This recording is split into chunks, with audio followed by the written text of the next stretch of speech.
कीर्तनाचा कार्यक्रम होतो. रूपपाता लोचने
चुरा चुरा कर माखन खाया गौरवानंद कुंवर कन्हैया काही बड़ाई दिखावत मोही जानत हो प्रभु फनाती रस बही और बात सुनो खर सुगला और बात सुनो खर सुगला बांध लिया अपना तो गोपाला काही बड़ाई दिखावत मोही जानत हो प्रभु फनाती रस बही फेरत बन बन गाव धरावत फेरत बन बन गाव धरावत कही तुकया बंडूल करी लेले हात काही बड़ाई दिखावत मोही जानत हो प्रभु पनाती रास भई श्री पांडुरंगा सद्गुरु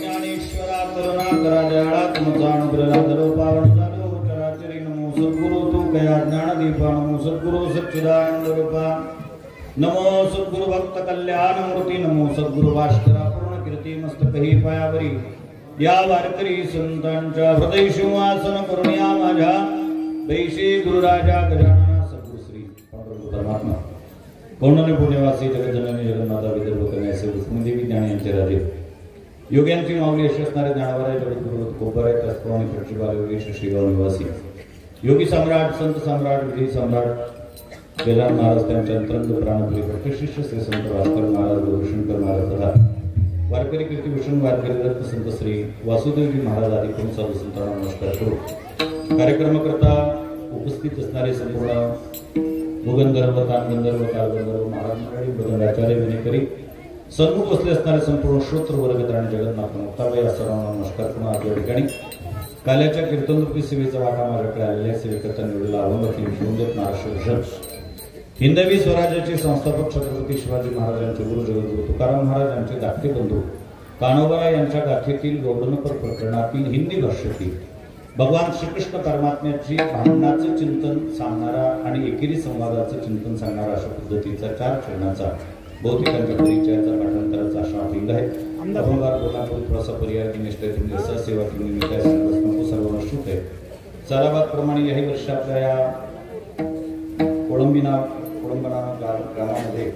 कोळंबा नामक ग्रामामध्ये नाथ स्वामी महाराज संस्थान यांच्या या संस्थानाच्या माध्यमातून आयोजित असणारा हा अखंड नाम संकीर्तन श्रीमद भागवत ज्ञानज्ञ सप्ताह महोत्सवाचे परमस्नेही परम आदरणीय परमपूजनीय स्वामी रामभारतीजी महाराजांच्या मुखारविंदातून आपण या ठिकाणी भागवताची कथा श्रवण केलेली आहे आणि वारकरी संप्रदायाचा असा एक नियम आहे कुठल्याही कार्यक्रमाची सांगता ही काल्याच्या कीर्तनाने होत असते आणि त्या दृष्टिकोनातून या ठिकाणी काल्याच्या कीर्तना करतो भारत श्रीयुत बलदेवराव पाटील यांच्या माध्यमातून मला हे प्राप्त झालेले निमंत्रण आहे आणि तदनुषंगाने उपस्थित संपूर्ण प्रभुप्रिय सज्जनांच्या भेटीचा दर्शनाचा किंवा वाङ्मयीन सेवा करण्याचा हा योग या ठिकाणी घडून येतोय कार्यक्रमाला बराचसा उशीर झालेला आहे आणि त्यातल्या त्यात माझ्या संपूर्ण आयुष्यात पहिल्यांदा माझ्याकरता 10 ते 15 मिनिट उशीर झाला कारण मला आठवत नाही मी जेव्हापासून कीर्तनाला लागलो तेव्हापासून कधीतरी सुंदरते ध्यान झाल्यानंतर मला कुठलाही आनंद घ्यावा लागला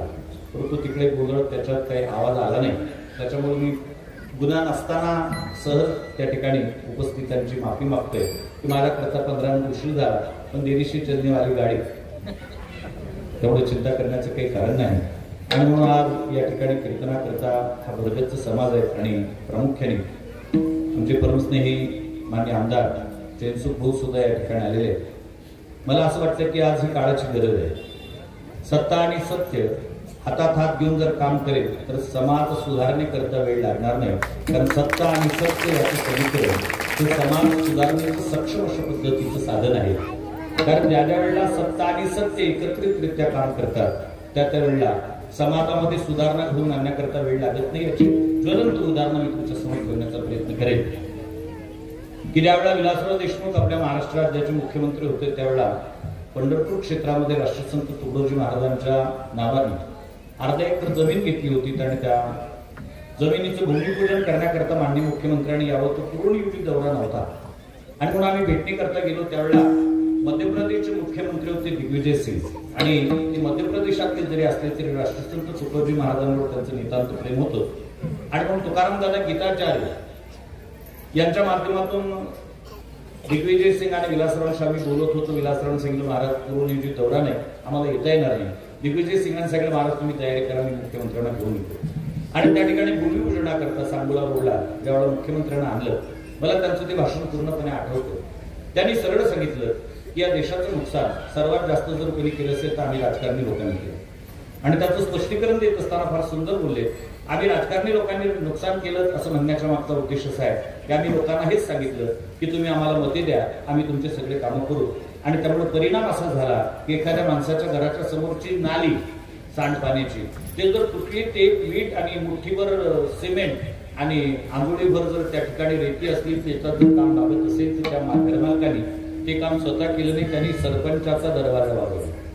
आणि सरपंचाने विचारलं का कसंही नाही केलं, काही नाही म्हटलं आमच्या घरासमोरची नाली तुटलेली आहे आणि तेवढी दुरुस्त करून द्या. त्यांनी विचारलं का तुमच्या घरासमोरचे आम्ही काम म्हणजे तुम्हीच आम्हाला आश्वासन दिलं होतं, तुम्ही आम्हाला निवडून द्या, आम्ही तुमचे सगळे कामं करू. परंतु आम्हाला आता लक्षात आलं की समाजाला कार्यप्रवृत्त करण्याचं जर ठरवलं आपण तर त्याच्याकरता संतांच्या नावाचा वापर करावा लागतो. आणि म्हणून आम्ही आमच्या सरकारमध्ये 2 योजना आणल्या, एक तंटामुक्तीची आणि दुसरी जी होती ती ग्राम स्वच्छतेची.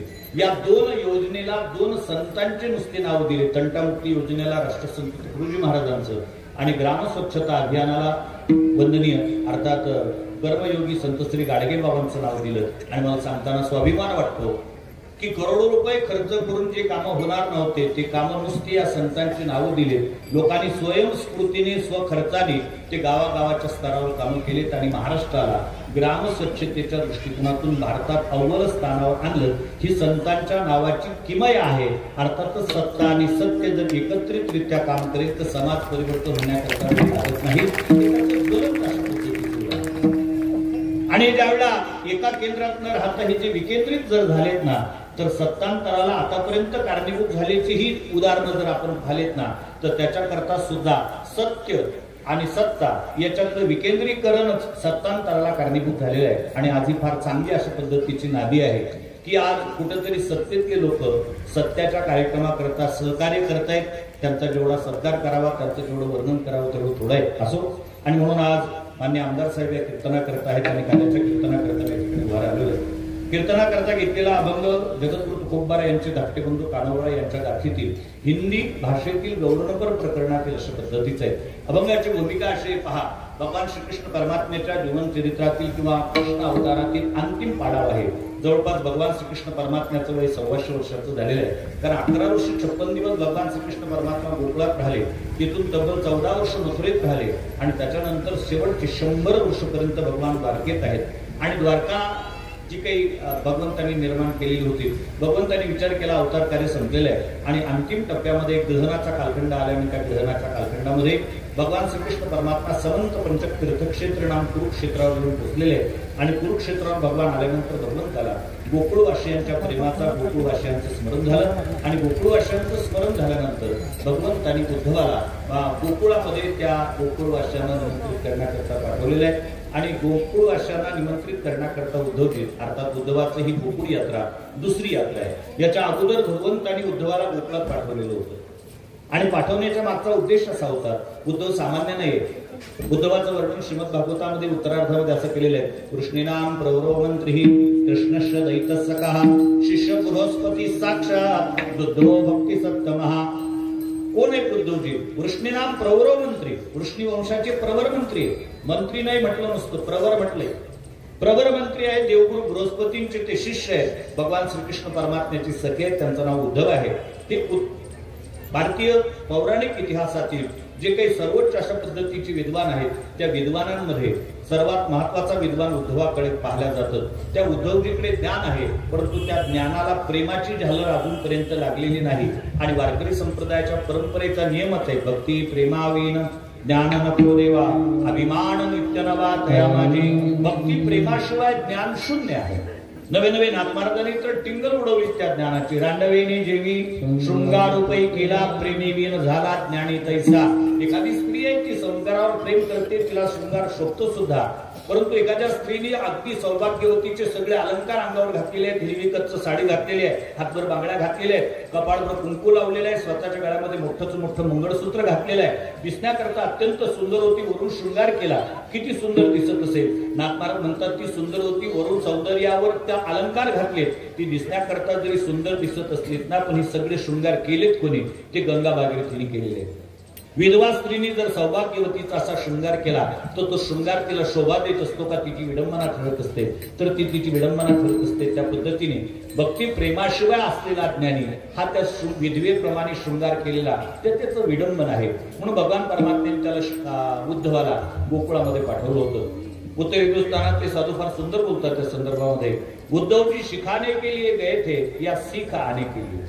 उद्धवजी गेले होते शिकवण्याकरता गोपिकांना, पण गोपिकांचं ते प्रेम पाहून उद्धवानी गोपिकांना शिकवण्याऐवजी गोपिकांकडेच उद्धवजी 6 महिने राहिले होते आणि गोपिकांचं शिष्यत्व पत्करलेलं होतं. गोपिका म्हणजे भारतीय पौराणिक इतिहासामध्ये किंवा ज्या पुराणामध्ये भागवतादी ग्रंथांमध्ये जे गोपिकांचं वर्णन आहे ते दिव्य स्वरूपाचं आहे. मला माफी मागून बोललं पाहिजे. अलीकडच्या काळामध्ये बरेचसे आमच्यासारखे कथाकार स्वतःचे पाप झाकण्याकरता त्याच्यावर कुठेतरी कृष्ण चरित्राचं विवत्सीकरण करतायत आणि त्याला आदर्शाचं पांघरून घालण्याचा प्रयत्न करतायत.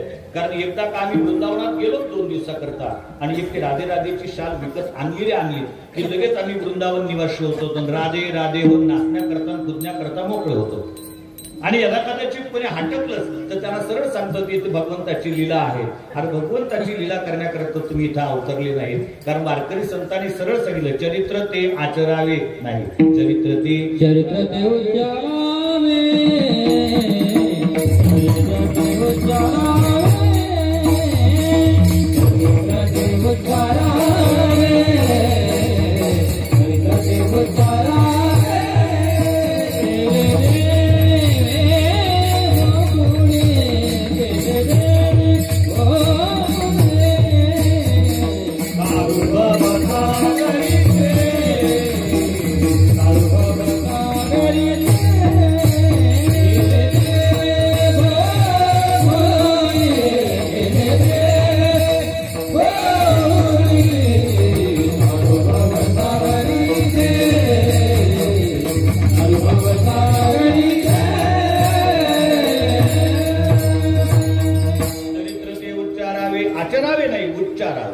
केले देवे गोकुळे. उद्धवजींनी ते पाहलत आणि उद्धवजी गोपिकांचे शिष्य बनले. गोपिका सामान्य नाहीत, पतिव्रता सुरत नाहीत, भक्त शिरोमणी आहेत, नारदासारख्याच्या आणि शुकाचार्याच्या त्या गुरु आहेत. 6 महिने उद्धवजी त्या ठिकाणी राहिले, गोपिकांचं शिष्यत्व पत्करलं आणि त्या उद्धवाच्या जीवनामध्ये पुन्हा भगवान श्रीकृष्ण परमात्म्याच्या आदेशाने गोकुळात जाण्याचा योग आहे. उद्धवाला आनंद वाटला. उद्धवजी गोकुळात येतात आणि त्या गोपिकांना नमस्कार करतात. गोपिकांनी उद्धवाला येण्याचं प्रयोजन विचारलं. महाराज कसं येणे केलं? म्हणजे भगवान श्रीकृष्ण परमात्म्याने तुम्हाला भेटी करता बोलवलेले. उद्धवाचा असा गैरसमज होता की आपण ज्यावेळा देवाचा निरोप देऊ त्यावेळा अगदी आहेत त्या स्थितीमध्ये त्या भगवंताला भेट्या करता निघतील. जसं वृंदावनामध्ये भगवंतांनी रासलीला केली त्यावेळा गोपिकांनी कुठलाही शृंगार केला नाही, हातातली कामं तसेच सोडून भगवंताच्या भेटी करता त्या आलेल्या होत्या. त्या पद्धतीने कदाचित आता येतील. पण आता मात्र परिस्थिती बदललेली होती. भगवान श्रीकृष्ण परमात्मा गोकुळ सोडून जात असताना ज्यावेळा गोपिकांनी भगवंताला अडवलं त्यावेळेला त्यांचा विश्वास संपादित करण्याच्या दृष्टिकोनातून भगवंतांनी एक शब्द प्रयोग केलेला होता. गोपिकांनो माझ्यावर विश्वास ठेवा, मी येईल. कधी येईल? संख्यावाचक शब्दाचा प्रयोग केलेला नव्हता, परंतु त्यांचा विश्वास संपादित करण्याकरता एक वाक्य फार सुंदर बोलले होते भगवान, मी येईपर्यंत माझ्या गायीकडे लक्ष ठेवा. आणि गोपिकांचा विश्वास बसला होता हा आपल्याकरता नाही, गायी करता नक्कीच परत आल्याशिवाय राहणार नाही, परंतु वाट पाहावी तर किती पाहावी. मी नेहमी एक वाक्य वापरत असतो, प्रपंच आणि परमार्थ हे 2 वेगवेगळे क्षेत्र आहेत आणि प्रपंच आणि परमार्थ या वेगवेगळ्या क्षेत्राच्या बाबतीत भाष्य करायचं झालं किंवा एका वाक्यामध्ये याचं स्पष्टीकरण द्या असं जर मला कोणी म्हटलं तर मी सरळ सांगेन, प्रपंच त्याला म्हणतात ज्याच्यात प्रदर्शन आणि प्रलोभन या 2 गोष्टीचा वापर केला जातो त्याचं नाव प्रपंच. आणि परमार्थ कशाला म्हणतात? ज्याच्यात प्रतीक्षा आणि प्रयत्न या 2 गोष्टीचा अंतर्भाव असतो त्याला परमार्थ असं म्हणतात. परमार्थामध्ये प्रतीक्षा करावी लागते. तो कामाने येथे न चले दातडी अर्थात हे प्रतीक्षावाचक शब्द आहेत आणि त्याच्याकरता प्रयत्न करावे लागतात. किती प्रयत्न? रिकामा अर्धघडी राहू नको, अर्धघडी सुद्धा रिकामा राहू नको ही शिकवणारी वार्ता वारकरी संप्रदायाची शिकवण आहे आणि म्हणून प्रतीक्षा करतायत. जवळपास 125 वर्षाचा प्रतीक्षेचा कालखंड यांचा. आणि आज भगवान परमात्म्याचा निरोप आला आणि उद्धवा करवी आला. तेव्हा गोपिकांनी सरळ सांगितलं, उद्धवा जाऊन सांग त्या कृष्णाला, मेल्या त्या गोपी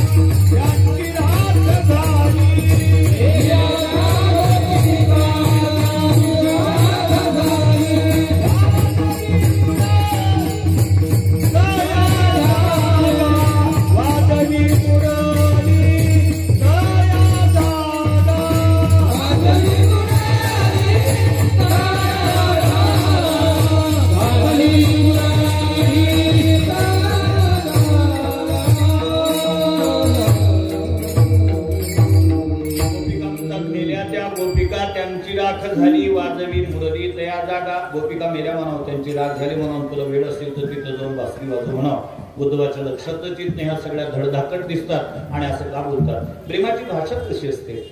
कोळंब्यासारख्या गावामधले 2 पोरं MPSCच्या UPSCच्या माध्यमातून क्लासवर ऑफिसर म्हणून मुंबईला रुजू होतात. बापाला गावाला फार मोठा सारखा अभिमान असतो, तसं वाटतं. रुजू झाल्यानंतर महिन्यांनी 2 महिन्यांनी वर्ष 2 वर्षांनी पुन्हा गावात येतील, पण ते काही गावात येत नाही. ते तिथंच स्थायिक होतात. त्याच्यापैकी एक मुलगा गावात येतो आणि 2-4 दिवस आई वडिलांच्या सोबत राहून जेवढा परत मुंबईला जाण्याकरता निघतो तेवढा त्याच्या लक्षात येते, नळावर म्हणा सार्वजनिक किंवा हापशीवर पाणी भरणारी जी म्हातारी आहे, जी आपल्या शेजारच्या फ्लॅटमध्ये राहणाऱ्या साहेबाची आई आहे, तो मुद्दाम गाडी थांबवतो, सांगतो, म्हातारे ओळखलं का? अगं म्हणलं, नाही रे बाबा नाही ओळखलं. आहो म्हणते, मी तुझ्या रामभाऊचा मित्र आहे.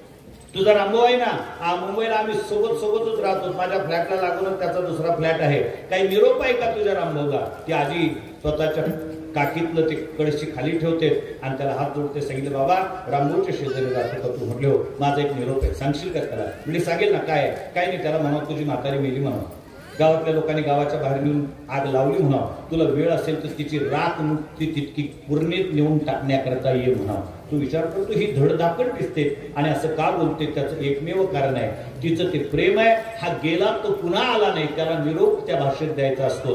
त्याच भाषेत गोपिकांनी निरोप दिलाय भगवान श्रीकृष्ण परमात्म्याला. आणि मग कुठेतरी ज्येष्ठ गोपाळ त्या ठिकाणी येतो, मध्यस्थी करतो. गोपिकानं अगं असं नसतं ते बोलायचं. तो आपला राजा झालाय आणि राजा झाल्यामुळे कार्य पाहुल्यामुळे हे सगळ्या गोष्टी औपचारिकता त्याला सांभाळणं शक्य नाही. परंतु त्यांनी इतक्याही कार्यबाहुल्याचा तो व्याप सोडून आपलं स्मरण केलं ना, आपल्याला निरोप पाठवलात ना, जाऊ आपण. उद्धवाला परस्पर निरोप दिलाय त्या सगळ्या गोपाळांनी की आम्ही येऊ म्हणून. आता या उद्धवाने सांगितलं, बाबा तुम्ही त्या भगवान श्रीकृष्ण परमात्म्याची VIP गेस्ट आहात, तुमची सगळी व्यवस्था त्या ठिकाणी केलेली आहे. परंतु आजही परंपरा अशी दिसतेच आपल्या साधारणतः खेड्यापाड्यातल्या लोकांची, त्यांची व्यवस्था कितीही चांगली केलेली असू द्या, परंतु ते सार्वजनिक कार्यक्रमात जात असताना भूक नसो पण शिदुरी असो, शिदुरी घेऊनच जातात. अगदी वारकरी जेवढा पंढरपूरला जातात एवढी शिदुरी नेतात की जसे कारगिलच्या युद्धावर का 5-25 दिवसाची शिदुरी नेतात. आणि तिथे गेल्यानंतर ज्यावेळा मठांमध्ये ताजं जेवण भेटते त्यावेळा ती शिदुरी चंद्रभागेच्या वाळवंटात विद्रुपीकरण करण्याकरता चंद्रभागेचं आम्हीच टाकून देतो. तो शिदुऱ्या नेतात नवल नाही, लोक पाव अर्धा किलो तंबाखू नेतात, तिथं भेटत नाही म्हणतात आपला जो तंबाखू येतो. आणि दर्शनाकरता गेल्यानंतर तिथं जे चेकिंग होते ना, तुम्ही पाहा पांडुरंगाच्या आजूबाजूचे जे घर आहेत ना, त्या टिनावर फक्त तंबाखूच्या पुड्या, चुन्याच्या पुड्या दिसतात. म्हणजे इतकी तयारी असते. हे गोपाळ सगळे ते गाठोडे वगैरे घेऊन निघालेले आहेत. आता तो शासकीय कार्यक्रम आहे, तिथं प्रोटोकॉल्स असतात, त्या ठिकाणी चेकपोस्ट असतात. प्रत्येक चेकपोस्टवर यांना अळवण्यात आलं, कोण कुठले काय. त्यांनी सांगितलं, बाबा मी काही तसे नाही, आम्ही निमंत्रित पाहुण्यात. कोणाचे निमंत्रित? म्हणजे कन्हैयाचे. आता त्या लोकांना कन्हैया माहीतच नाही ना, त्यांना कन्हैया हे नाव माहीतच नाही. त्यांना माहित आहे राजाधिराज, महाराज, योगीराज, परब्रह्म, द्वारकाधीश वगैरे ललकारी होते आणि कन्हैया म्हणतायत. महाराजांनी या ठिकाणी फार सुंदर वर्णन केलंय. मर जाइए न जाइए जन्मभूमी के गाव, गुणदोष तो पूछे नाही, पुकारे पिछले नाव. माणसाने मरावं एकदाच, पण जन्मभूमीच्या गावात जाऊ नये. का जाऊ नये? कारण जन्मभूमीच्या गावात गेलेल्या माणसाचे फार मोठी विचित्र परिस्थिती होती. तो कमिशनर जरी झालेला असलात ना आणि तो त्याच्या दिव्याच्या गाडीत जरी आलात ना, ते रोडनी ती गाडी चालत असताना एखाद्या बकरी चारणाऱ्याला ढोरं चारणाऱ्याला दिसते की आपल्याच गावचा पोरगा आहे, तो त्या दिव्याकडे पाहत नाही, तो त्याच्या पदाकडे पाहत नाही, तो हात ओ साहेबा थांबले का, अरे साहेब झाला का थांबत त्यांनी घेतो बापू, अरे तो कमिशनर झालाय, लोक मोठे मोठे सालूट मारतायत त्याला, तो त्याच्या घरचा. पण गावातले माणसं त्याच्या गुणदोषाचा विचार न करता त्याच्या जुन्या नावाने त्याला हाक मारतात. तसे कन्हैया म्हणतात. त्याला बिचारांना माहित नाही गोंधळ वाढायला लागलेला आहे. भगवान श्रीकृष्ण परमात्म्याचं लक्ष तिकडे गेलंय. त्या लक्षात कोण आहे गोंधळ करणार म्हटले ते VIP गेस्ट आहे. भगवंतांनी सांगितलं त्या चौकदारांना, त्या सुरक्षा रक्षकांना, येऊ द्या येऊ द्या येऊ द्या म्हटल्यानंतर त्याला सोडावं लागलं. आतमध्ये आले. भगवान उंच सिंहासनावर बसलेले होते आणि उंच सिंहासनावर बसलेले असताना त्याच्या स्वभावाप्रमाणे ते सरळ त्या सिंहासनावर चढायला लागले. भगवंताला आलिंगन देण्याकरता पुन्हा तिथं दुसरे असे पुरवलेदार असे मिळवत असेले, नीट बसा समोर. अरे काही कळते की नाही कळत, राजाला असं भेटत असतात का, समोर बसा. त्यांना अपमानच वाटला. त्यांचे कार्य कन्हैया, अरे आम्हाला इथं बोलवून कशा करता बोलवलं, तुझं ऐश्वर्य दाखवण्याकरता बोलवलं का, बोलून आम्हाला अपमान करायचा आहे का, कशाला बोलवलं त्या ठिकाणी. त्यावेळेस त्या एक सुज्ञ गोपाळ होता. त्या सुज्ञ गोपाळांनी सांगितलं बाबा असं नसतं, अरे तो राजा झालेला आहे आणि राजा झालेला असल्या कारणामुळे राजाची काही नियमावली आहेत, त्याच्यामुळे आपण त्याचं ते ऐश्वर्य पाहिलं पाहिजे. गड्याने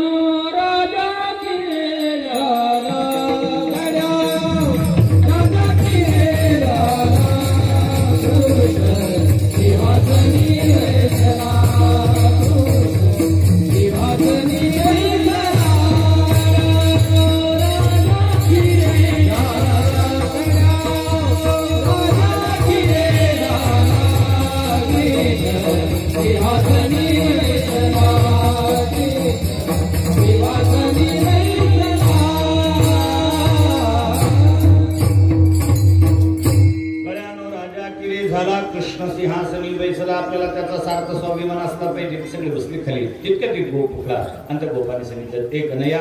पुन्हा आलं ते तोंडात कन्हैया. अरे बाबा, अरे आम्हाला सोडून गेल्यानंतर तू काय काय केलं, आम्हाला काही माहित नाही त्याच्या संदर्भातलं. भगवान म्हटले कंसवधापर्यंत तुम्ही सोबत होते, कुळ्या पिढ्याचा वध केला, त्याच्यानंतर चालू मुष्टिक शहर आदी करून मारून टाकले. कंस मामाचा समाचार घेतला, उग्रसेनाला गादीवर बसवलं. म्हटले तिथपर्यंत आम्ही होतो, पुढं काय. म्हटले नंद बाबांनी अर्थात वसुदेवानी माझं उपनयनाचे संस्कार केले. 14 विद्या 64 कला अवगत करण्याकरता मी उज्जैनला गेलो. 64 दिवसात त्या सगळ्या अवगत केल्या. पुन्हा मथुरेत आलो. मथुरेत आल्यानंतर मामाच्या सासऱ्याचा सामना करावा लागला. 17 वेळा 21 अक्षोणी सैन्य घेऊन तो आला आणि मी त्याचा पाडाव केला, पण त्याला जिवंत सोडलं वगैरे वगैरे भगवान सांगायला लागले. आणि भगवंतांनी सहज म्हटलं असं, तर बाबा अरे मी तर भरपूर काही कार्य केले, पण मी जे जे करत होतो ना रोज ते सगळे फोटो स्टेटसला ठेवत होतो, तुम्ही पाहत नव्हते का रे माझे स्टेटस. त्यांनी सांगितलं देवा आमच्याकडे मोबाईल नाहीत, असलं तरी ते अँड्रॉइड नाही, त्याच्यामुळे आम्हाला स्टेटसचा आमचा काही संबंध नाही.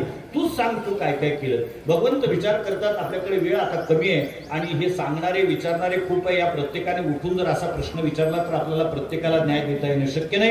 आणि म्हणून भगवंताने एक युक्ती केली की 125 वर्षामध्ये जी गोष्ट आपण राखून ठेवलेली आहे त्याचं रहस्योद्घाटन करण्याची ही सुवर्ण संधी आलेली आहे. भगवंतांनी सांगितलं तुमच्या सगळ्यांच्या प्रश्नाचं उत्तर मी दुपारच्या सत्रात देणार आहे.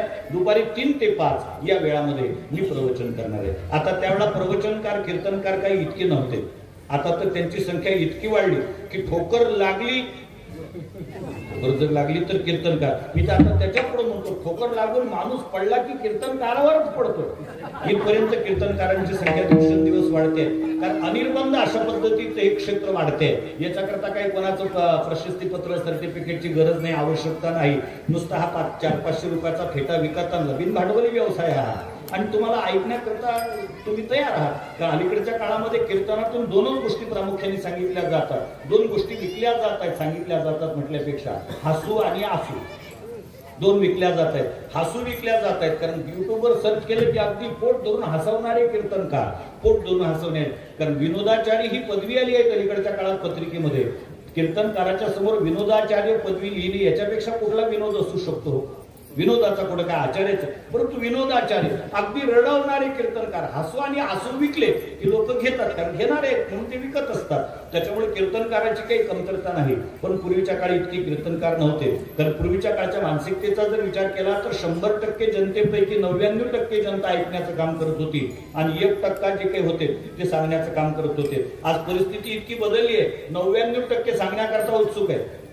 शिल्लक राहिलेला 1% तरी कुठे ऐकण्याच्या मानसिकतेत आहे. तो महाप्रसाद आहे म्हणून बसलेला आहे. असं कुठंतरी दिसून येते. पण त्यावेळेला असं नव्हतं. प्रवचन कीर्तनाचे कार्यक्रम काही जास्त प्रमाणात होत नव्हते. भगवंताचं प्रवचन होणार, लोक अगदी रांगेत शिस्तीत येऊन बसलेले आहेत. श्रीकृष्ण गोविंद हरी मुरारीचा गजर झालेला आहे आणि भगवान व्यासपीठावर विराजमान झाले. भगवंतानी व्यासपीठावर येता बरोबर प्रवचनाकरता श्लोक येता गतिर्भर्ता पुरुषसाक्षी निवास प्रभव स्थानम निधानम बीजमव्ययम. आणि भगवंतांनी त्याच्यावर भाष्य करण्याकरता सुरुवात केली. ऐका मी काय सांगतोय, मी तुम्हाला एक महत्वपूर्ण विषयाकडे तुमचं लक्ष केंद्रित करतोय. गेल्या 125 वर्षात मीच ते झाकून ठेवलेलं आहे आणि मला तुला आता त्याचं रहस्योद्घाटन करायचंय. मी नंदाचा किंवा यशोदेचा नाही, मी वसुदेवाचा किंवा देवकीचा मुलगा नाही. मी कोण आहे? मी प्रभू आहे. प्रभू म्हणजे काय? आकाशे सर्वत्र वसावी, वायुनी नाभरी उगी नसावी, पावके 10वी वर्षावी जणी, पर्वती वैसकान संडावी, समुद्री रेखा ओलांडावी, पृथ्वी या भूती वहावी ही आज्ञा माझी. मी आ बोलविल्या वेद बोले, मी आ चालविल्या सूर्य चाले, मी हलविल्या प्राण हाले, जो जगाची चाडिता मियाची नी मेला साता, काळुग्रासी कसे होता या म्हणी आगती पंडुसुता सकळे जयाच्या ऐसा, जो समर्थ तो मी जगाचा नातू. इथपर्यंत भगवान आलेत व्याख्यान करत करत. तितक्यात एक गोकुळातली गवळ हाफ तिकीट VIP कोटा मागून आली. बऱ्याच लोकांचा असा गैरसमज अजूनही परमार्थामध्ये की कार्यक्रमाच्या स्थळी एक तर उशिरा जायचं आणि लोकांच्या उत्कंठा वाढल्या जातात आणि उशिरा आल्यानंतर मग आहे जागा तिथं बसावत नाही. असं वाटतं आम्ही सगळ्यात पुढे जाऊन बसलो पाहिजे. आणि तो कार्यक्रम चालू झालेला होता. त्या चोपदारांच्या म्हातारीला अडवलं, आजीबाई प्रवचन चालू झालेलं आहे, तुम्ही आता विक्षेप करू नका, आतमध्ये मंडपात जागा शिल्लक राहिलेली नाही, इथं बसा. तेवढा त्या म्हातारीला रागच झाला. म्हातारीने सांगितलं मला इथं बसा म्हणणारा तू कोण? तुला माहित आहे का मी कोण आहे? मी तुझं ओळखपत्र विचारलं नाही, पण आतमध्ये जागा नाही म्हणून तू इथं बस. त्यावेळेला तिने सांगितलं शांतपणा करायचं नाही, हा जो प्रवचन करायचा. तुला माहित आहे का त्या प्रवचन करायच्या बाबतीत उगळा नागळा पाहिलाय आम्ही, अंगा खांद्यावर खेळवलंय त्या प्रवचन करायला आणि तुम्हाला इथं बस म्हणतो. गोंधळ बऱ्यापैकी वाढला. भगवंताचं लक्ष द्वाराकडे गेलं आणि भगवंताच्या लक्षात आलं मगा ज्यांना या म्हटलं ते तर VIPच होते, हे तर VIP कोट्यातली आहे. आता हिला आतमध्ये घेतल्याशिवाय गत्यंतर नाही. भगवंताने त्या चोपदारात येऊ दे येऊ दे म्हटल्यानंतर काय ती सरळ आली असेल का इकडच्या चोपदाराला ये, दुसऱ्याला दुसरा गुस्सा मारला आणि पार सगळ्या लोकांना तुळवत अगदी पुढे येऊन बसली. आणि भगवान पुन्हा म्हणता हा बोला आता काय चालला तो विषय? मी कोण आहे? मी प्रभू आहे. जेणे हे विश्व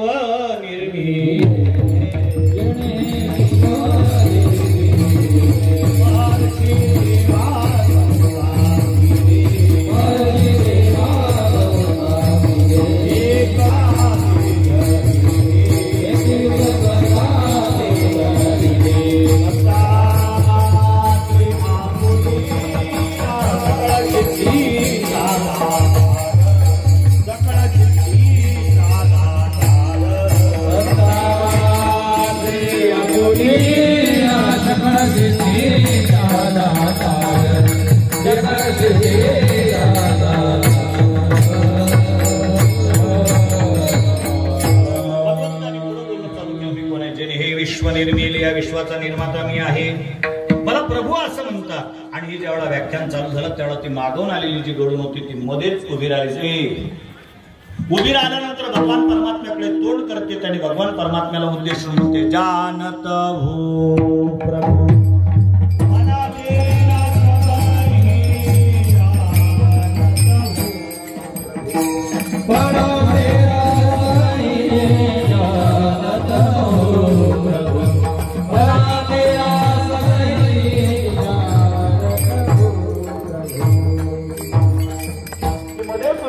भगवंताला बस झालं म्हणजे प्रवचन कर. काय झालं म्हणजे जानत हो प्रभू पणा तेरा सबई हम तेरा प्रभू पणा सबई जानत. तितक्यात एक ज्येष्ठ गवळी उठला आणि त्यांनी सांगितलं आजीबाई एक तर उशिरा आल्या, विक्षेप केला आणि विक्षेप करून चांगलं रंगात आलेलं प्रवचन तुम्ही कारण नसताना त्याच्यामध्ये गोंधळ घालताय. काय माहित आहे तुम्हाला त्या प्रवचनकारा संदर्भातलं? त्यावेळेला ती गळून अभंगाच्या पहिल्या चरणात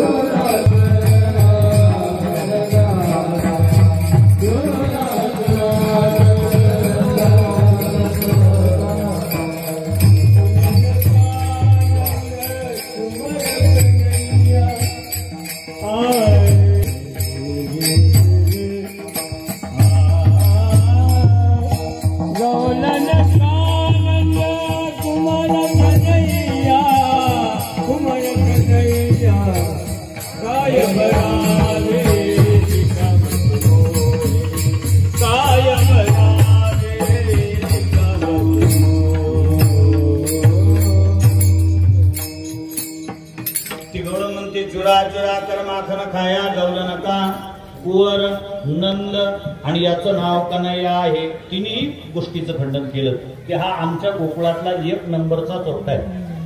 याने लोणी चोरलं कोणाचं? आमच्यासारख्या गवळणींचं. हा म्हणतो ना मी नंदाचं किंवा यशोदेचा नाही, हा नंद कुवर आहे, नंदाचा मुलगा आहे. आणि हा म्हणतो ना मी विभू आहे, मी अज आहे, मला नाव नाही, याचं नाव कन्हैया आहे.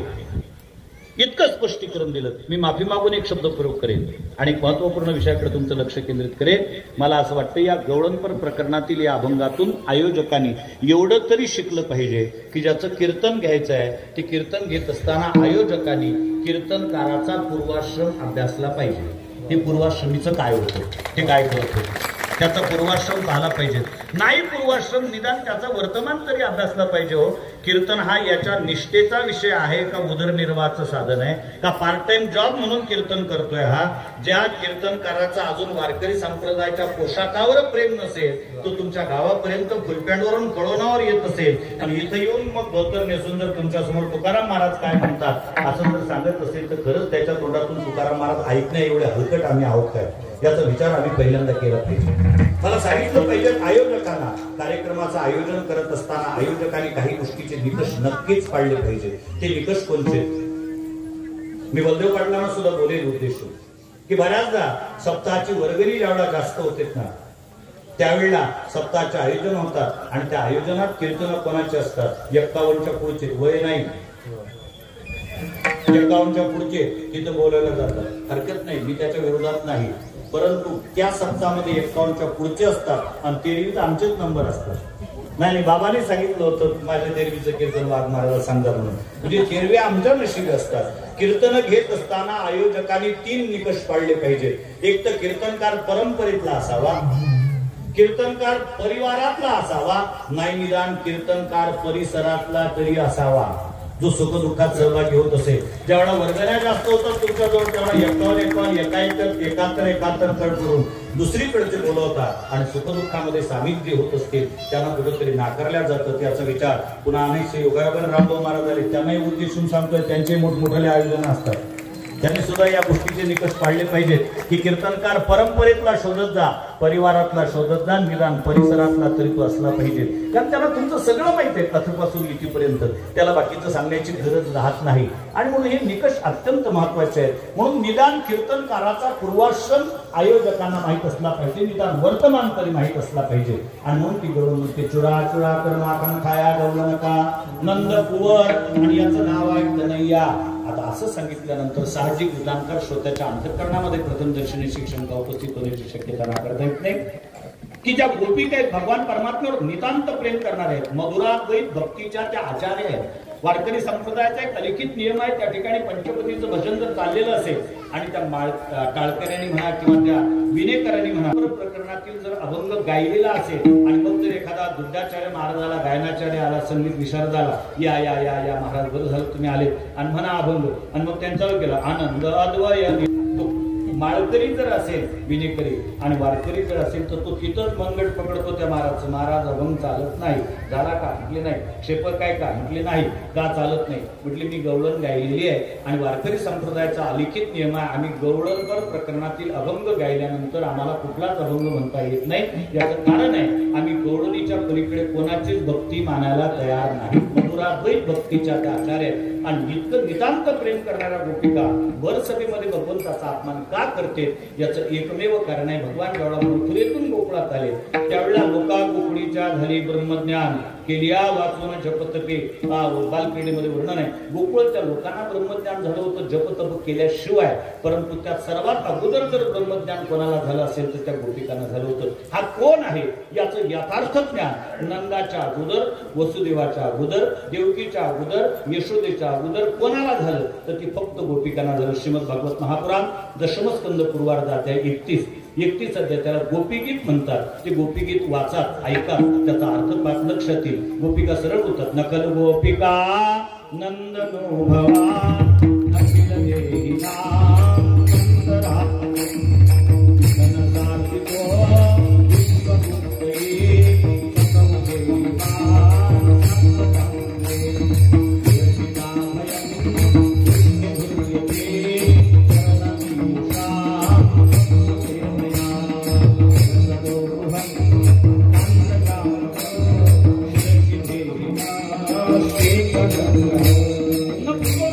वर्षाची असलेली गीत आहे. अखंडानंद सरस्वती उत्तर हिंदुस्थानातील प्रकांड पंडित मूर्धन्य विद्वान स्वामी विवेकानंदानंतर ज्यांची विद्वत्ता चर्चेचा विषय आहे त्या अखंडानंदांचे पुस्तक आहे गोपियों के 5 प्रेम गीत. त्याच्या प्रस्तावनामध्ये अखंडानंद सरळ लिहितात ही गोपींनी गायलेली 5 गीतं आहेत. ही 5 गीतं नित्यनेमाने जर गाता आले नाही 5 निदान याच्यातलं एक जरी गीत जो नित्यनेमाने गातो भगवान श्रीकृष्ण परमात्मा एक ना एक दिवस त्याला सगुण स्वरूपात दर्शन दिल्याशिवाय राहत नाही. हे सामर्थ्य आहे त्या गीतांचं. त्या गीतामध्ये गोपिका सरळ म्हणतात नकल गोपिका नंदनो भवान कन्हैया तू नंदाच केव्हा यशोदेचा मुलगा नाही. अखिल दिहीनाम अंतरात्मद्रुक तू अखिल देहधारी पुरुषाचा आत्मा आहेस. विकनासारखी तो विश्वगुप्त आहे. संपूर्ण आम जनतेवर जेव्हा संकट आलं त्यावेळेला क्षीरसागराच्या तटावर ब्रह्मादिक देवाने तुझी स्तुती केली आणि सख्या सख उदयीवान सात्वतांकुले हे सख्या सांप्रत काळी तू 7व्या अंशात अवतीर्ण झाले आहे. म्हणजे या गोपिका स्वतःच म्हणतात नंदाचा केव्हा यशोदेचा नाही. त्याच गोपिका आता त्याला तू नंद कुंवर का म्हणतात याचं एकमेव कारण आहे. भगवान बाललीला करत असताना एका गोपिकांकडे जातात आणि त्या गोपिकांना विनंती करतात गोपिकांनो मी तुमच्याकडे एक विनंती पत्र घेऊन आलेलो विनंती अर्ज घेऊन आलेलो. म्हणजे काय काय नाही म्हटले माझी एकच विनंती आहे तुम्हाला काही दिवस पर्यंत तरी या गोकुळवासीय इतर जनतेला मी देव आहे याची जाणीव होऊ देऊ नका. म्हणजे कारण काय म्हणजे त्याचं कारण एकच आहे भगवान परमात्मा भुकेला आहे प्रेमाचा की पूजेचा. थोर प्रेमाचा भुकेला प्रेमाचा भुकेला आहे. आणि या गोपिकांना भगवान परमात्मा म्हणतात या गोकुळवासियांना जर कळलं मी देव आहे तर ही माझी पूजा करतील. मला पूजेचा स्वारस्य नाही मला प्रेम पाहिजे. कारण तुम्ही आम्ही जर विचार केला आम्ही म्हणतात तो भागवताच्या बसलेला इमानदारीने एका वाक्यात माझ्या प्रश्नाचं उत्तर द्या की आम्ही इमानदारीने सांगा मंडपात आहोत तेवढे तरी आम्ही देवावर प्रेम करतो की देवाची पूजा करतो. खरं सांगा फक्त खोटं बोलले तर मी जबाबदार राहणार नाही कारण कीर्तन झाल्यावर मी निघून जाईल. त्याचं उत्तर तुम्हाला तिथे द्यावं लागेल. आम्ही देवाची पूजा करतो का देवावर प्रेम करतो. नसेल प्रश्न लक्षात आला. मी दुसरा प्रश्न विचारतोय आई मुलावर प्रेम करते की पूजा करते मुलाची. प्रेम करते पूजा नाही. हा एखाद दिवशी करते ती महापूजा असते तो भाग वेगळा. ती यथोपचार द्रव्याने असते. हातात चप्पल आली तर चप्पलनी लाटणं आलं तर लाटण्याने पोळपाट आला तर पोळपाटाने झाडू आला तर झाडूने.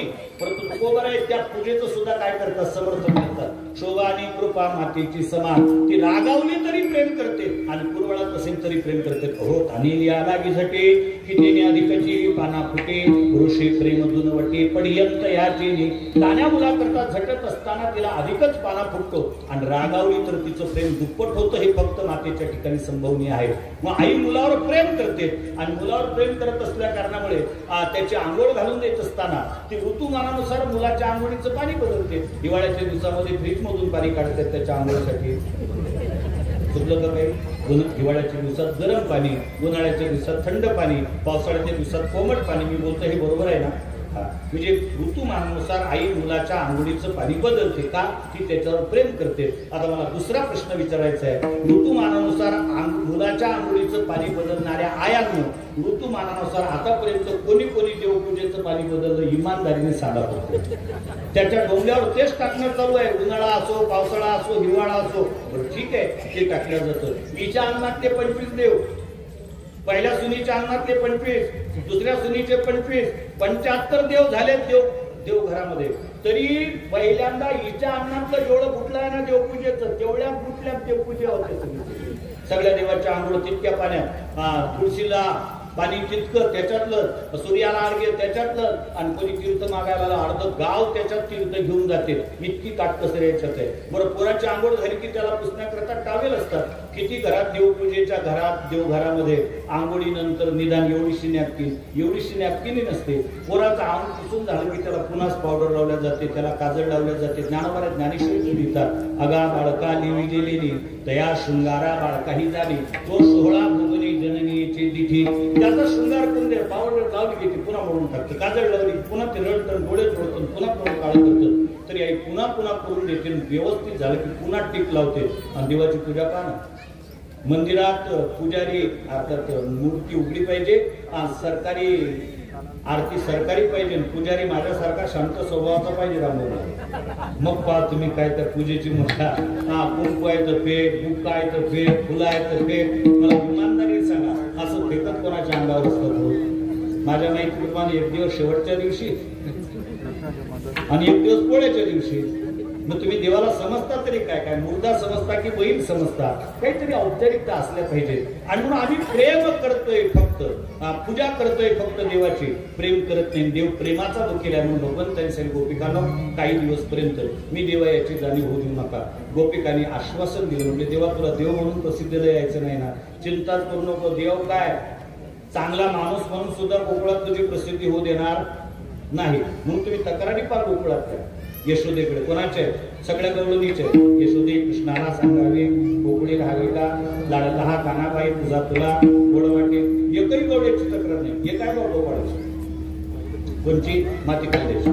मी बरेच दिवस जैनभाऊ याचा विचार करत होतो की बाकी कोणतीच तक्रार गवळ्याने नाही केली ना गोपाळाने केली नाही, पण माती खाल्ल्याची तक्रार मात्र गोपाळ यशोदेकडे का करतात? दोन्ही चोरल्याची तक्रार नाही. ज्याच्या घरात चोरी होत होती तो प्रतिनिधी त्याच्या टीम मध्ये होता, आणि दुसऱ्या दिवशी गवगवा झाल्यानंतर त्याने आईला कधी सांगितलं नाही आमची टीम आली होती म्हणून रात्री.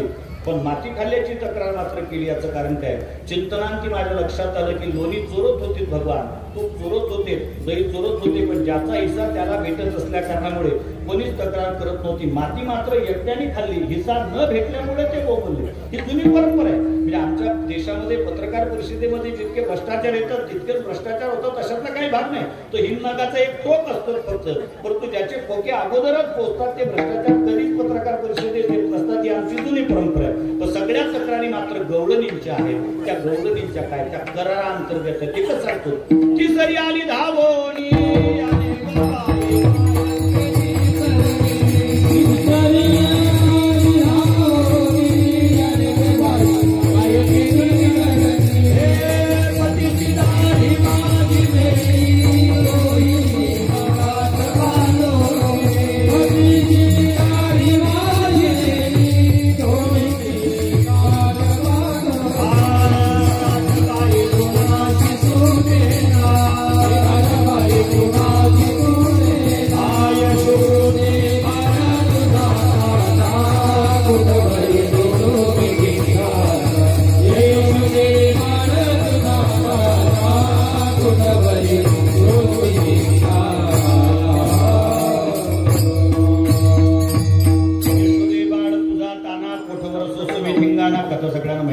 भगवंताने त्या बाललीला करत असताना एक नेमकी विचित्र खोडी केली.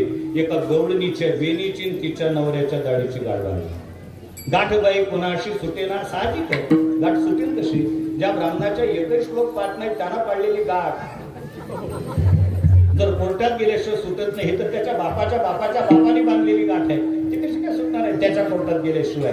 आणि ती तक्रार यशोदेकडे आहे. गाठबाई कोणाशी सुटेना. मी माफी मागून शब्द प्रयोग करतो, पण एक प्रश्न विचारतोय. गाठ कशाची? वेणीची आणि दाढीची. आणि तक्रार कोणाची? फक्त वेणीवालीची. दाढीवाल्याची काय दुखत नशील? हो, तो बोललाच नाही. कुठं बोलला असेल तर मला प्रमाण दाखवून दे, आजपासून कीर्तन बंद करतोच मी. का? त्यांनीच तक्रार केली. का? तो करार झालेला होता, आणि कराराचा नियम आहे जो दोघांनी मिळून केला जातो, आणि त्या दोघांनी तो समानतेने सांभाळायचा असतो. त्याच्यापैकी एकाने जर करार तोडला तर दुसरा करार सांभाळण्याकरता बंधनकारक नसतो, तो करार मोडण्याकरता मोकळा असतो. आता हा करार दोघांनी मिळून केलेला असताना एकट्याने करार मोडला म्हणून त्या गोपिकांना राग आला. म्हणून ती सांगते चुरा चुरा कर्माखन खाया गौदन का. याचं नंद कुंवर आहे आणि याचं नाव कन्हैया आहे. तितक्या ती कुठला आपल्या आजीबाई, कदाचित तुमच्या बोलण्यामध्ये दम असेल, कदाचित तुम्ही म्हणता ते खरंही असेल, परंतु एक सांगू का, लहानपणी सगळ्यांच्याच मुलं चोऱ्या करत असतात. बऱ्याचदा मराठी भाषेमध्ये आपण सोयीचे शब्द प्रयोग करतो. लहानपणी सगळ्यांचेच मुलं चोऱ्या करत असतात. चोऱ्या करत असतात म्हटल्यापेक्षा आम्ही त्यांना चोरी करण्याकरता प्रोत्साहित करत असतो. मला इमानदारीने सांगा, फक्त आमच्या घरामध्ये जन्माला आलेली जी मुलं आहेत ही निसर्गतः जन्मतः खरे बोलणं शिकलेले असतात का खोटं बोलतात? ते खरं बोलतात का खोटं बोलतात? ते खरंच बोलतात, खोटं बोलत नाही. मग त्यांना खोटं बोलणं शिकवते कोण? माझे असं ऐकावत आहे बघ की माणसाचा पहिला गुरु, आक्षेप नाही माझं कोणावर, माणसाचा पहिला गुरु कोण आहे? आई आहे. आणि शिकवणे तिथूनच चालू होते. एखादा पोरगा घरी, बाबा काय आमचे सर म्हणतात पुढच्या रविवारी चिखलदऱ्याला जायचं, 500 रुपये फी आणा. बापामध्ये वा मास्तर लोकांना फिरायची इच्छा झाली की सहली काढतात ते आणि ते फुकटात जातात, ते पैसे भरत नाहीत. आपण पुढच्या रविवारी आपली गाडी घेऊन जाऊ. आता याची गाडी हवेवर नाही चालत, 500 रुपये नाही तर त्याला द्यायचे नसतात. पोरगा रडतो. बाप निघून गेल्यानंतर आई सांगते बाळा काय झालं, काय सरांनी 500 रुपये फी सांगितली आणि बाबा नाही म्हणतात. तो सांगते बाबा रडू नको, जोपर्यंत मी जिवंत आहे मी जिवंत आहे. या बँकांचा अंदाजच नाही, या बँकांमध्ये किती पैसे असतील. हर्षद मेहता सुद्धा त्या बँकेपर्यंत पोहोचू शकला नाही हो त्या काळात. बरं आता त्या बँकाच्या नोटबंदीच्या निमित्ताने उघड्या पडल्या तो भाग वेगळा, तोपर्यंत पंचायतच होती. त्या दिवशी 7:30 वाजता जर एखाद्याच्या नवऱ्याने म्हटलं असेल माझं डोकं दुखते दवाखान्यात जा, डॉक्टरला 50, मेडिकलवाल्याला 50, त्याच्यापेक्षा गोळी परिचयाच्या मेडिकलवरून गोळ्या आणतो 50 रुपयाच्या, 50 रुपये असतील तर दे. ती म्हटली 50 रुपये गोळे घेण्याकरता काय एंडोसल्फानसाठी पैसे नाही. पण ज्यावेळेला आमच्या देशाचे पंतप्रधान आले आणि त्यांनी सांगितलं मेरे प्यारे देशवासी, इथून ज्यावेळेला त्यांनी सुरुवात केली त्यांनी सांगितली की त्या गुलाबी रंगाच्या बंद झाल्या. दुसऱ्या दिवशी सगळ्या गुलाबीच गुलाबी. ज्ञानेश्वरीतून, नित्यनेमाच्या देवपाठातून, डाळीच्या डब्यातून, साखरच्या डब्यातून कुठून कुठून निघाले असतील. बऱ्यापैकी धंदा चाला. आता बरा कमी पडला यांचा ऑनलाईन पासून, कारण ऑनलाईन पासून खिशात जास्तीत जास्त चिठ्ठ्याच निघतात, कशा कशाच्या त्या नाही सांगत मी, निघाले ते चिल्लर तरी पण बऱ्यापैकी आहे. आई सांगते चिंता करू नको मी आहे. आई सांगते कारण किती रुपये सांगले सरांनी, मी पण 500 रुपये. म्हणजे 500 रुपये सरांसाठी आणि 500 रुपये तुझ्या खर्चासाठी. म्हणजे आईने देऊ नये या मताचा मी नाही, दिलेच पाहिजे. पण हे 1000 रुपये देताना आई प्रामुख्याने सांगते बाबांनी विचार काय सांगशील, बाबांनी विचार काय सांगशील, माझं नाव सांगायचं नाही. सरांनीच भरले म्हणावं माझ्या नावाचे पैसे, मी काय शिकवलं आहे नाही चोरी करून. आता ते बाबा आलाय टीव्हीवर, तो सांगतो उद्याचा वार सोमवार आणि उद्याच्या सोमवारी जर मंगळवारी जर भगवान शिवजीची या रंगाच्या फुलांनी पूजा केली की डायरेक्ट पाऊसच पडतो. कशाचा? पैशाचा. मला नवल वाटते ज्याच्या व्यापारी तो स्मशानात गेला आणि त्याच्या मागे तुम्ही पैशासाठी लागता, किती नवल आहे.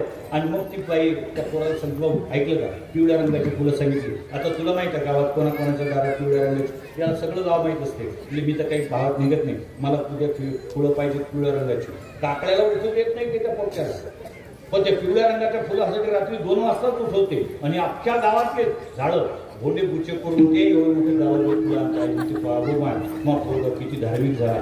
हा धार्मिक झाला की चोपटा झाला तो.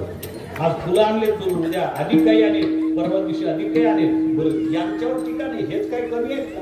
हे कसेच आहे. एक पोरगा होमवर्क करत होता, पेन्सिल होती नवीन फोल्डरवर होतं. बापाने पालकाने नवीन पेन्सिल कुठून आणली? बाबा 4 दिवस झाले तुम्हाला सांगितलं तुम्ही आणून नाही दिली. मग मी शेजारी माझा जो मित्र आहे त्याच्या दप्तरातून चोरून आणली. बाप म्हणतो नालाय का चोऱ्या करायच्या नाही. चांगलं नाही हे चोरी करणं लक्ष. ज्या ज्या वेळेला तुला जे जे वस्तू लागत असेल मला 8 दिवस अगोदर सांगत मी माझ्या ऑफिसमधून आणून देत जाईल. ही परिस्थिती जवळपास बरोबरीचीच आहे. आम्ही कुठेतरी संस्काराच्या नावाखाली कुसंस्कार घालतोय आणि सोयीचे शब्द वापरतोय. लहानपणी सगळ्यांच्याच मुलं चोऱ्या करत असतात. तसं तो गौरी उठला आणि त्यांचे आजीबाई तुम्ही म्हणता हे ठीक आहे, हा चोपटा आहे, यांनी केली असेल लहानपणी चोरी, पण एक विचारू का याची चोरी पकडल्या गेली का, याच्यावर आरोप झाला, हा आरोप सिद्ध झाला का? आजही आमचा नियम आहे नुसते आरोप महत्वाचे नाही, जोपर्यंत आरोपीवरचा आरोप सिद्ध होत नाही तोपर्यंत त्याला आरोपी म्हणायची पद्धती नाही, मान्यताच नाही आमची. अगोदरच्या दिवशी देशाच्या पंतप्रधानाने आरोप करावा आणि तो सामान्य नाही 70,000 कोटीचा. दुसऱ्या दिवशी ते शेजारच्या खुर्चीवर बसलेले दिसावेत आणि पत्रकारांनी प्रश्न विचारा मला आरोप केला ते हेच का, आणि त्यांना तुम्ही इथं कसं काय घेतलं? त्यांचं नाही, ते आरोप आहेत फक्त त्यांच्यावर, अजून सिद्ध झालेले नाही. ही पुरातन परंपरा आहे आमची. म्हणजे त्याच्यावर चोरीचा आरोप केलाय तुम्ही, पण तो आरोप सिद्ध झालाय का, त्याला शिक्षा झाली का, असं ज्यावेळेला विचारलं त्यावेळेला ती गौरव म्हणते मी तेच सांगणार होती. ती भगवंताकडे तोंड करतील. 3ऱ्या चरणात भगवंताच्या तोंडापर्यंत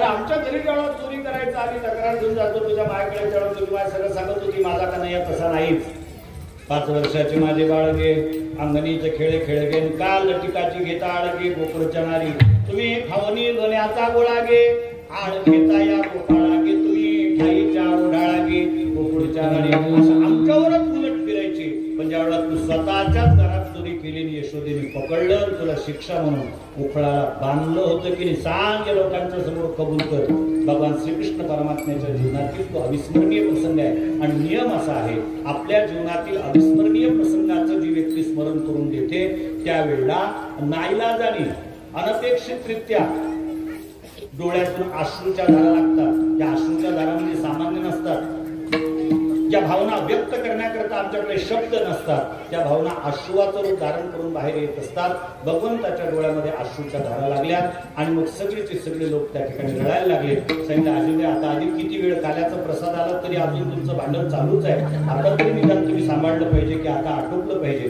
तर ह्या सूचक अशा पद्धतीच्या सूचना असतात की कधी कधी काल्याचा प्रसाद येतो कधी कधी लोक दुरून पत्रवळ्या सुद्धा दाखवतात महाराजाचा आठवा कारण बऱ्याचदा मला हेच कळत नाही तर सप्ताहातला सगळ्यात महत्वाचा भाग असतो काला मग लग्नाच्या कार्यक्रमातला सगळ्यात महत्वाचा भाग असतो सुलग्न मंगल अष्टक अर्धा तास नाही 1 तास चालतात सुलग्नाला फाटा बाकीचे कार्यक्रम दिंड्या 2 नाही 4 तास चालतात आणि काल्याच्या कीर्तनाला फाटा महत्वाचा तो परिपूर्णतेचा भाग असतो त्याला योग्य पद्धतीने न्याय दिला गेला पाहिजे म्हणून मी माझी गीतांजली काढलीच होती आलोच होतो त्या मुक्कामावर त्यावेळेला ती गवळण म्हणते मी सुद्धा शेवटच्याच मुक्कामावर आली होती मला एकच वाक्य बोलून थांबायचं आहे आणि ती शेवटचं वाक्य बोलते शेवटच्या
काळी भोंगडी हातामध्ये काठी चारितो गोधने यमुना तटी जो काहीच नव्हतं काळी भोंगडी होती हातात काठी होती अरे तुझ्या अंगात शिवलेला कपडा सुद्धा नव्हता पायात चप्पल सुद्धा नव्हते याचं स्मरण करून देण्याचं एकमेव कारण आहे ज्यावेळेला माणसाला अचानकपणे अनपेक्षितरित्या एखादे पद प्राप्त होते त्यावेळेला तो त्याचा भूतकाळ विसरत असतो आणि धर्मशास्त्राचा नियम असा आहे माणसाला त्याचं जीवन सुरळीत व्हावं असं जर वाटत असेल तर त्या माणसाने त्याचा भूतकाळ विसरता कामा नये त्याचं स्मरण अत्यंत महत्वाचं आहे आपण कोण होतो फिरत बन बन गाव धरावत कहे तुकया बंधू न करीले यार काही बडाई दिखावत मोहे जानत हो प्रभू बना तेरा अशा प्रकारे या भंगाचा अर्थ भावार्थ आणि गोदार्थमध्ये आपण तुम्हाला सांगण्याचा प्रयत्न केला यामध्ये जे काही चुकीचं असेल ते माझ्या बुद्धीची दोषक आणि ती बरोबर असेल ती वर्ष गुरुवर आहे संत श्री वासुदेवजी महाराजांच्या चरणसेवेच्या झालेली सेवा संतांच्या तथा गुरुवांच्या चरणी समर्पित करतो काळ म्हटलं की त्याची वारकरी संप्रदायाचे नियम आहे चरित्र ते उच्चारावे आपण प्रमाण गायलेलं आहे ते चरित्र सविस्तर सांगणं शक्य नाही त्यावेळेला सूत्र रूपाने सांगतो भगवान स्वतः सांगतात गीतेच्या 11व्या अध्यायामध्ये विष्णुनाम वासुदेवस्मी पांडवानाम धनंजय मुनिनाप्यहं व्यास कविनाम शृणा कविः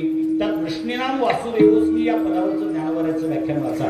ज्ञानोबराय भगवान श्रीकृष्ण परमात्म्याचे मुख शब्द घालतात. जो देवकी वसुदेव वास्तव झाला कुमारीसाठी पुढे गेला, जो मी प्राणासगड पियाला पुतने ते दुर्लता बालपणाची फुली, जिने मी आदानवी सृष्टी केली, गिरीकडे धरून मानली महेंद्र महिमा. भगवान स्वतः सांगतात माझा अवतार कशा करता, कंस चांदुराला मारण्याकरता नाही, देवकी वसुदेवास्तव झाला, देवकी वसुदेवाचं गुण फिरण्याकरता. कुमारी म्हणजे योग माय करता गोकुळात गेला, तिथं जाऊन पुतना शोषून टाकली, बालपणाची कळी पूर्णपणे उमललेली नव्हती, अशा स्थितीमध्ये मी दानवरहित सृष्टी केली आणि स्वतःच्या डाव्या हाताच्या करंगळीवर गोवर्धन पर्वत धारण करून इंद्राचा गर्व परिहार केला. किंवा अधिक काय केलं, अधिक फार मोठं कार्य केलं. कालिंदीचे हृदय शल्य पिढेले, जेणे मी आदळत गोकुळ राखिले, वासुदेवासाठी लाविले विरंची सपिशे. कालिंदी नाम यमुना, तिच्या उदरात असणारं शल्य म्हणजे कालिया तिथून काढून रमणक नावाच्या द्वीपात पाठवला आणि अधिक काय केलं, जळत असणाऱ्या वनव्यापासून गोकुळाचं रक्षण केलं. आणि सगळ्यात महत्वाचं काय केलं, तुम्ही ज्याच्या करता आले वासुदेवासाठी लाविले विरंची सपिशे. वासरा करता विरंची म्हणजे ब्रह्मदेवाला पिसलावलं, कारण जेवढा अगासुराचा वध भगवान परमात्म्याने केला त्याचा खूप मोठा आवाज झाला आणि ब्रह्मदेव येऊन पाहतो तर ज्याचं नाव काढल्यानंतर इंद्रादी देव थर कापतात. हा यांनी सहज विलीने मारला आणि मग हा कोणीतरी योगी पुरुष असेल पण भगवान काळा करत होते. त्याने विचार केला जाऊ द्या, कोणी का असेल ना, तो प्रसाद आपल्याला भेटेल, रांगेत उभा राहिला. परंतु याने आपला चेहरा जर ओळखला तर पंचायत म्हणून मान खाली आणि हात वर जेवढा केला. नियम असा आहे, प्रसाद वाटणाऱ्याने हे लक्षात ठेवलं पाहिजे, मान खाली करून हात वर करणारे गिराईक एक तर डबल नंबर लावणारा असावं, नाही निदान आदर मंडपात आलेला असावं, दोन पैकी काहीतरी म्हणून त्याची लाजणी मान खाली आहे. भगवंताने तो घास त्याच्या तोंडात नेण्याचा प्रयत्न केला, त्याने येरू आशे तोंडवाशी आणि भगवंताने तो घास स्वतःच्या तोंडात घालून घेतला आणि गोपाळ हसायला लागले. भगवान म्हटले हसा अधिक, गवळीयाचे पुरे वाकुल्याला येते आणि क्रोधावला चित्ती ब्रह्मदेव आणि ब्रह्मदेवाने वचपा काढायला सर्व गोपाळ आणि वास्त्र चोरून नेले. तितक्यात भगवान परमात्मा करतात काय, यावत सपोच काल्पकोर यावत करांगयानिकम यावत यष्टी विषाणवेंदशिले यावत भूषांबरम यावत शील गुणाभिजा कृतिवयो यावत विहारादिकम सर्वं विष्णुमयं गिरोंगवदरस सर्वस्वरूप आपण तैसाची तेथे होण्या ठेलावं. 1 वर्ष झाल्यानंतर ब्रह्मदेव येऊन पाहतो तर जसंच्या तसंच दिसले गोकुळ. शंकाने जे घेऊन गेलो ते तर आले नाहीत ना, मायाशात तसेच दिसले. पुन्हा येतो आणि मग ओळखलं की हा आपला बाप आहे. दाढ दिशांसर कुदी टाकली, गडबडा देवाच्या पार लोकांना घातलं. सांगितलं देवा मी तुझा सख्खा पोरगा आहे, लक्ष्मीपासून किंवा पृथ्वीपासून सुद्धा झालेला नाही, जयाची नाभी कवली जन्म चतुरांना तू मला माफ करशील याच्यात काही नवल नाही. की तेव पुत्रेव सखेव सख्य हो, पुत्राचे अपराध जरी झाले अगाध तरी पिता साहेब निर्दुलंग तैशे साहेब जोगी. गोपिकांना जर समजलं तर गोपिका 3 चिमट्या राग करतील या ब्रह्मदेवाची. याच्यासाठी तू के मागत असे तू वनी जन्म देई मग सुखे करून राहील. भगवंतांच्या आजपासून गरव करू नको. काय ब्रह्मदेव गाय गोपाळ आणि वासरांना आणून देतो. आज्ञा घेऊन या गेला नामामध्ये स्वस्थळाला. त्या गोपाळानं विचारणं काही माहित नाही किती वेळ झाला. त्यांसाठी देवा या आता ही ती जेऊ सगळे घेऊन शिंदोरी हरिनामाचा खिचडी काला प्रेमी महिला सादर कट्टे दडा कृष्णमणी अवगा.